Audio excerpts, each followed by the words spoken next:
Today, nandito tayo sa isang project namin sa Quezon City. Tara, tingnan natin.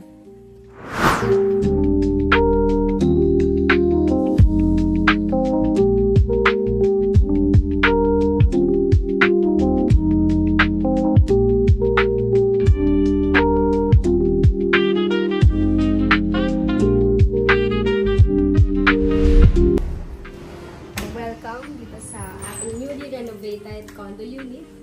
Ito nga pala yung basic natin na package. Sa mga nagtatanong sa amin regarding sa 2-bedroom unit ng DMCI, ganito po ang ating usual package. So, start tayo dito sa ating kitchen area.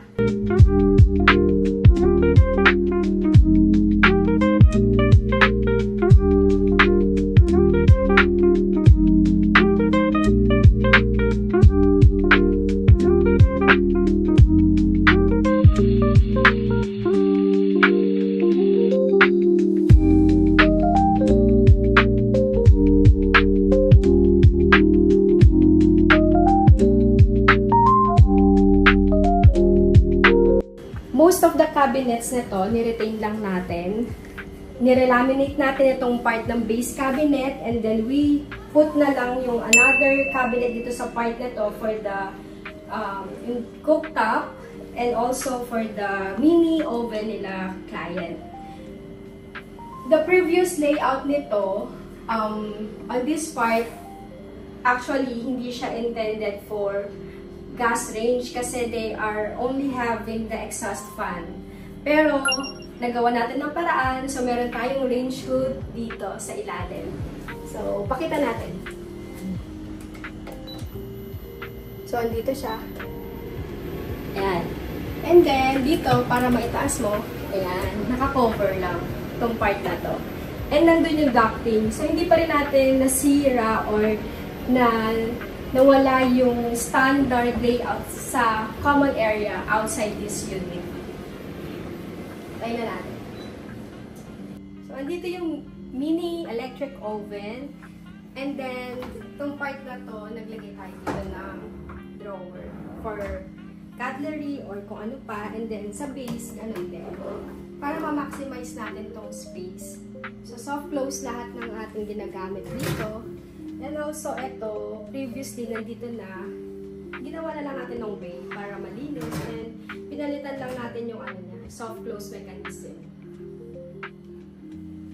So, sa part naman nito sa corner, ito na lang magagawa namin dito. Kasi, meron si client na yung sa LPG tank. So, dito siya naka-intended. But, pwede natin siyang gawing magic corner area. If lahat ng stove mo or gas range ay electric, pwede yun.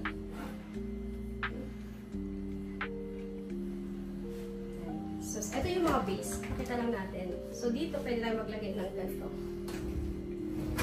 I-customize lang natin yung mga yan. Itong base cabinet nila, ano na to? Relamination lang ginawa natin. Push to open na lang tayo para wala ng handle. Pwede naman natin gawing hand grab or mga ganyan.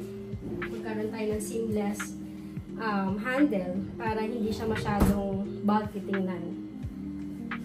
Sa upper cabinet, same layout, relamination lang. So, papakita namin sa slide siguro yung dati itsura nito para makita nyo kung ano yung big improvement na ginawa natin dito sa kitchen area.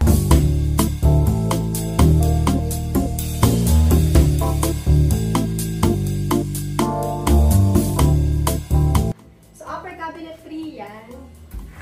Push to open lang. Ito na yung dati, nag-laminate lang tayo. Then, top cabinet, same din. Medyo mataas na, so kailangan din ng ladder para dyan. Meron lang din tayo mga hydraulic mechanism para mag-stay yung mga doors sa taas. And then, naglagay tayo ng carcass para sa ref. Ito, additional na to. And this part para naman sa kanilang water dispenser.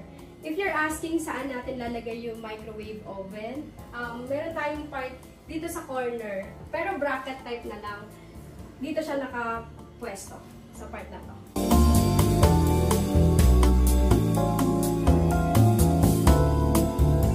Dito na tayo sa dining area.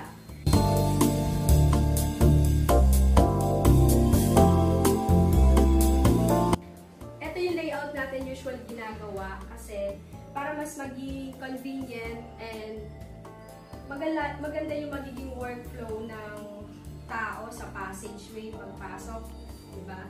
Ito yung ating dining area ng client. Ito yung dati nilang dining table. Na ginawa natin dito is nire-paint, nire-refurbish lang natin, and then naglagay tayo ng laminate sa top. So, ito na to. Kasi previously painted siya, black, I think brown. So, ito na yung naging layout natin. And the chair, ito mga dining chairs, customized by us. So, yan. Para maging terno sa ating concept, sa ating theme. Also, customized bench with storage. Yan, sa taas. Pwede ka magtago dito ng mga ibang items na hindi nyo usually ginagamit. Dito natin pwede ilagay. So, upholstered backrest. Customized also by us. And then mirror. Yan. Naglagay tayo para mas lumawak tingnan yung reflection natin dito sa ating dining and kitchen area. Blinds. Meron din tayo niyan. If you want to have it, kami na rin ang gagawa. Pwede po natin yan i-customize according to size and kung ano mga preference natin.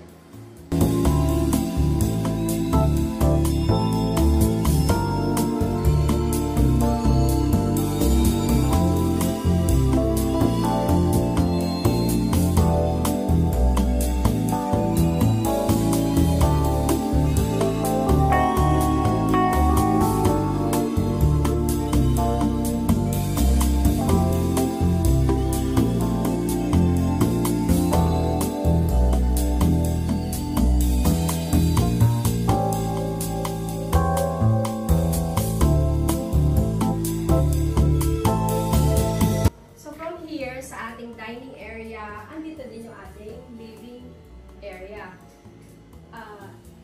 What we did dito sa layout nila designer, andito ang ating TV wall area with upper cabinetry, base cabinetry, and then naglagay din tayo ng accent sa wall. Everything sa atin yan, customize natin. And then the sofa, this is a sofa bed na converted into queen size bed. If meron tayong mga extra guests or mga kamag-anak na gusto mag-stay at night dito sa atin, mag-over the weekend, so pwede to. Two persons pa din ang pwedeng mahiga dito. 2 to 3 pag may baby pwede or bata. If you want to see kung paano natin kino-convert to, we already show it sa mga previous projects. So, ganun lang din yung mechanism na ginagamit natin for this sofa bed. Madami tayong storage area para yung mga bagay natin sa condo kasi di ba limited ang space, so may mga clients tayo na gusto nila madaming storage para hindi lahat ng items nila or gamit nakikita. So behind the living room, naglagay tayo dito sa ating area ng panel board ng shoe storage.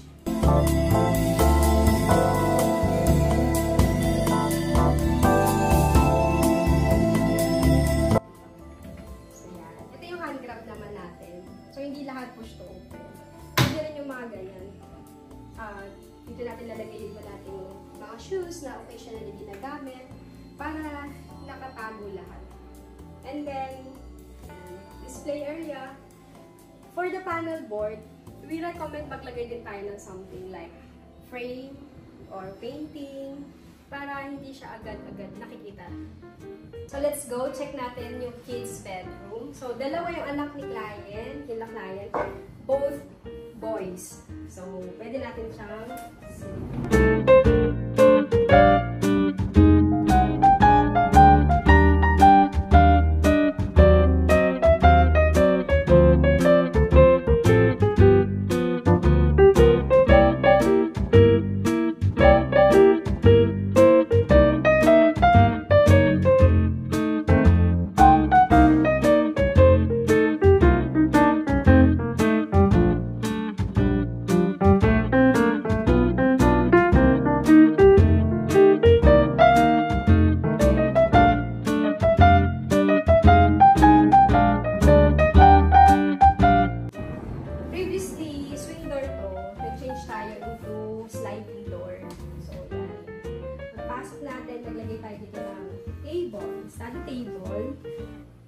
maglagay ng ottoman or office chair para dito sa dalawang boys. Yan. And then, naglagay tayo dito ng board or accessories area para makapaglagay sila.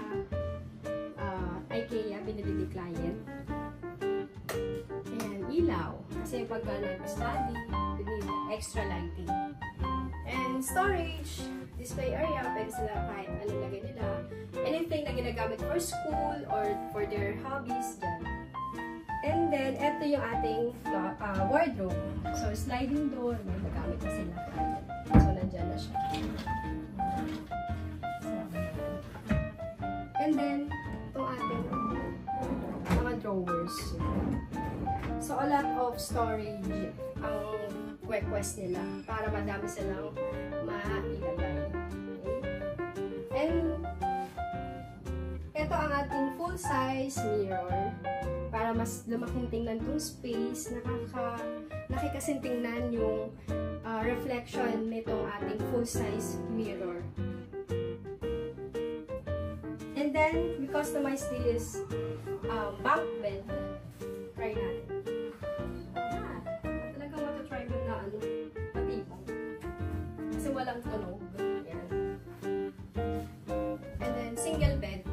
Upper and this base bed natin. And meron tayong mga extra storage dito po. Naglagay tayo. Yan.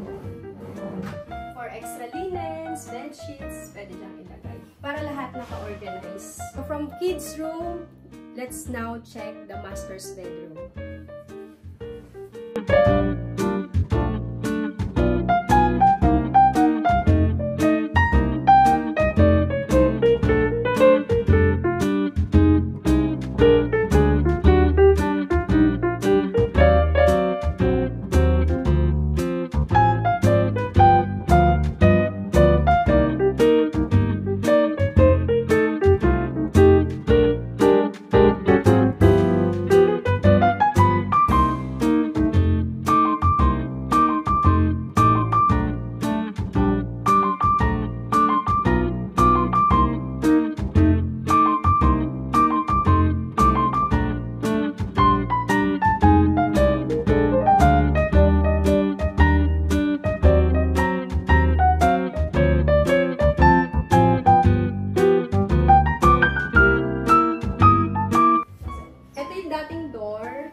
Varnish na lang ang ginawa natin with wood haspe. Dati kasi plain lang to na brown, dark brown. So, nilagyan natin na medyo may pagka-wood touch. Pagpasok, meron tayo dito yung storage agad.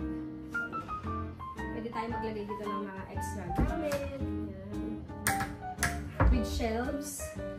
Sa loob, pwede nyo i-adjust or remove pag ayaw nyo. And then lighting. So, ito yung mga extra storages with adjustable shelves. Pwede nyo tanggalin or i-adjust pag ano yung height na dapat nyo ilagay dyan. And then sa taas, same lang din. So, ito yung wardrobe natin for the master's bedroom. Yan, may mga gamit na po. Ito mga drawers. And saka pala itong customize natin na bed frame. Yan.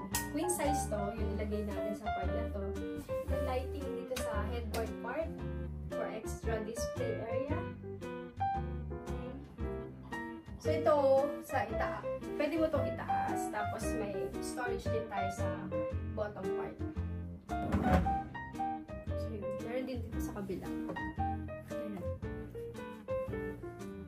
So this is the vanity area for sa mga misis. So makeup area pwede din. Dito lang lalagay yan. And then we suggest maglagay na lang po tayo ng ottoman dito. Kahit yung maliit lang.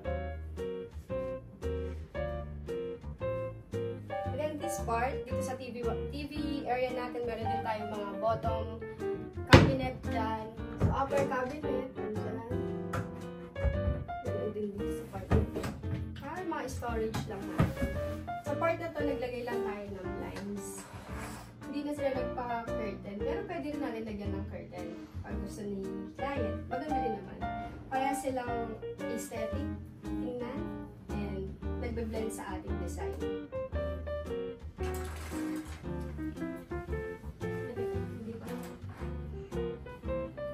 So, let's let's go to the toilet and bathroom.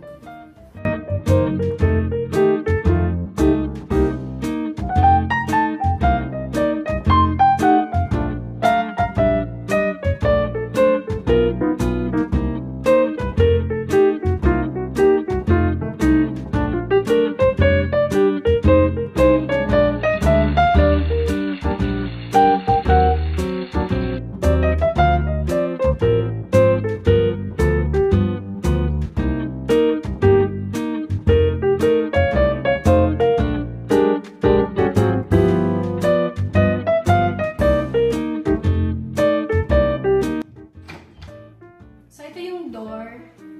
Revarnish also yung ginawa natin. Nilagyan natin ng texture or haspe. Ayan. And ito, yung tiles, pinalitan natin from flooring to full wall tiles. Nagpalit na tayo. And the fixtures, nagpalit na din. Ito yung ginawa natin dito sa part ng kanilang lavatory area. So, naglagay tayo dito ng cabinetry sa ilalim for the stocks, kung ano may mga gusto nilang itago or ilagay. Shelves para yung mga usually na ginagamit lagi, madali yung access. And also, itong upper cabinetry natin yan. Para meron din tayo mga nakatagong supplies. And then mirror. Naglagay tayo dito ng mirror.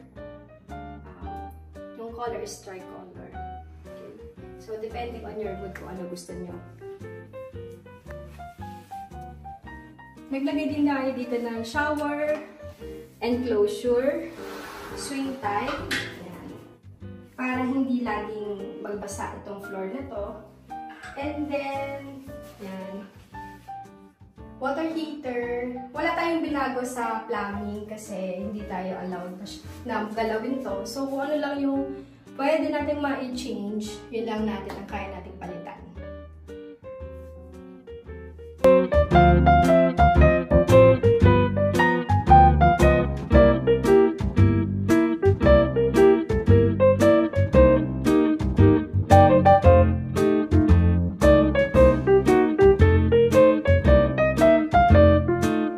That's all for today's video na ating project dito sa Quezon City. We hope you gain another ideas and inspiration. For more videos, kindly like and subscribe dito sa ating YouTube channel and Facebook page from The Living PH. Thank you for watching. Bye!